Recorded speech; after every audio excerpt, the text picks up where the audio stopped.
வகுப்பு மனப்பாட பகுதி திருக்குறள். எப்பொருள் எத்தன்மை தாழ்ந்தும் அப்பொருள் மெய்ப்பொருள் காண்பதறிவு. பல்லார் பழையகுரல் பத்தடித்து தீர்மைத்து நல்லார் தொடர்க்கை விடல்.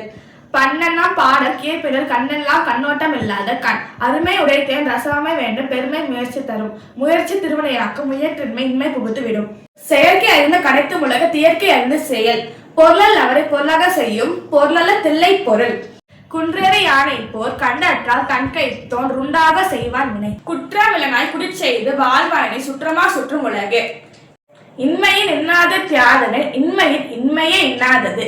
நன்றி, வணக்கம். வகுப்பு மனப்பாட பகுதி அன்னை மொழியே. அன்னை மொழி அழகான செந்தமிழே, முன்னைக்கும் முன்னை முகிழ்த்த நறுங்கனியே. கன்னி குமரி கடல் கொண்ட நாட்டில் மண்ணில் அரசிருந்த மண்ணுலக பேரரசு. தென்னன் மகளே, திருக்குறளின் மாண்புகளை இன்னரும் பாப்பத்தை எந்தகைய நற்கணக்கே. மண்ணும் சிலமே மணிமே கலைவடிவே முன்னும் நினைவால் முடித்தால வாழ்த்துவமே. ஆசிரியர் பேரு பாவலரேறு பெருஞ்சித்திரன. நன்றி, வணக்கம்.